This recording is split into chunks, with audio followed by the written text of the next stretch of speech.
నా పేరు సత్యనారాయణ. నేను president non teaching employees association. 1985లో ఎన్టీ రామారావు గారు స్థాపించిన విశ్వవిద్యాలయంలో సుమారుగా 4 రకాల స్టూడెంట్స్ ఉన్నారు.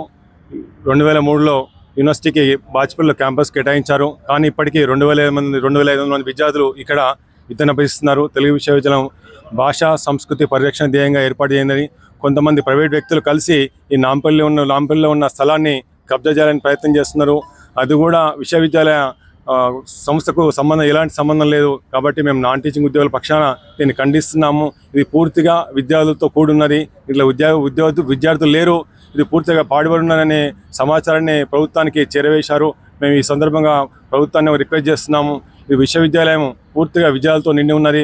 2,500 మంది విద్యార్థులు ఇప్పటికీ విద్యను అభ్యసిస్తున్నారు. కాబట్టి విద్యార్థుల సంక్షేమాన్ని దృష్టిలో ఉంచుకొని ఈ నాంపల్లి క్యాంపస్ను యథాతథంగా కంటిన్యూ చేయాలని కోరుతున్నాము. Thank you. సుమారు 19 రకాల కోర్సులు ఉన్నాయి ఇప్పటివరకు. బీ డిజైన్ కానీ, యోగా కానీ, ఇంకా ఇతర కోర్సులు ఉన్నాయి. జ్యోతిష్యము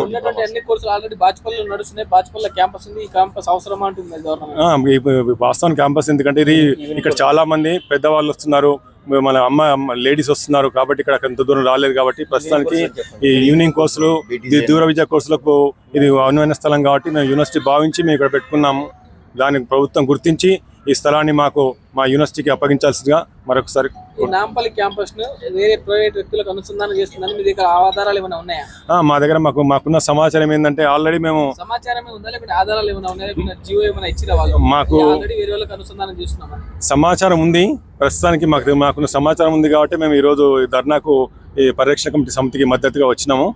ఖచ్చితంగా ఇది ప్రభుత్వం ఇవ్వాలనే ఒక ఆలోచన ఉన్నట్టు మాకు సరైన సమాచారం లభించింది కాబట్టి మేము ఈరోజు నాన్ టీచింగ్ ఉద్యోగుల పక్షాన మేము వీళ్ళకి మద్దతుగా వచ్చి మేము ధర్నా చేస్తున్నాము.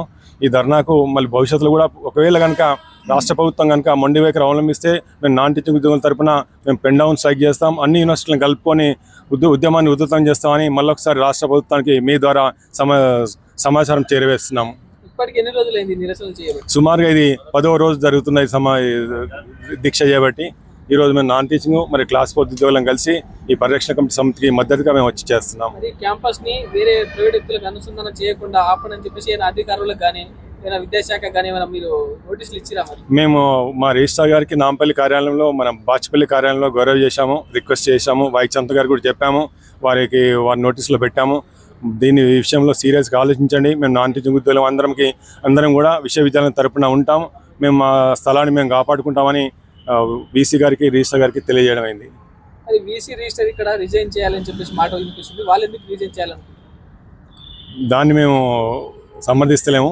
మేము రిక్వెస్ట్ చేస్తున్నాం వీసీ రిజిస్టర్ గారిని, ఈ స్థలాన్ని కాపాడండి, మేము మీతో ఉంటాము, అన్నిటికీ మేము మీకు సహకరిస్తాము. ఇది మన స్థలము. మేము ఇక్కడే ఉద్యోగాలు చేశాము 30 సంవత్సరాలు. నా జాయినింగ్ ఇక్కడే, నా ప్రతి గడిపిన క్షణాలు కూడా ఇక్కడే ఉన్నాయి. కాబట్టి ఇది మా ఆత్మకు సంబంధించిన వ్యవహారం ఇది. కాబట్టి కంపల్సరీ మా క్యాంపస్ మాకు కావాలి. సేవ్ క్యాంపస్ పేరిట వీళ్ళు చేస్తున్న ధర్నాకు మేము మద్దతుగా వచ్చాము. ఇప్పుడు 10 రోజుల నుంచి చేస్తున్నారు. మరి వీసీ రిజిస్టర్ ఒక్కసారైనా ఇక్కడ వచ్చి క్యాంపస్ ని వేరే వ్యక్తులకు అనుసంధానం చేయొద్దని చెప్పేసి అన్నారా? మరి వీసీ గారు మొన్న 2 days బ్యాక్ వీసీ గారు వచ్చి వాళ్ళు ఇచ్చి స్పందన చేశారు. వీసీ గారు కూడా ఒక రకమైన హామీ ఇచ్చారు. ప్రభుత్వం కూడా దీన్ని పరిశీలిస్తున్నది. దీన్ని ఎట్టి పరిస్థితుల్లో ఇచ్చే ఆలోచన లేదన్నట్టు వీసీ గారి మాటల్లో మాకు చెప్పినారు. సరే, మేము కూడా మా ఉద్యోగుల తరఫున మేము ఈరోజు ధర్నాకు పరిరక్షణ కమిటీ సమితికి మద్దతుగా వచ్చాము. Thank you.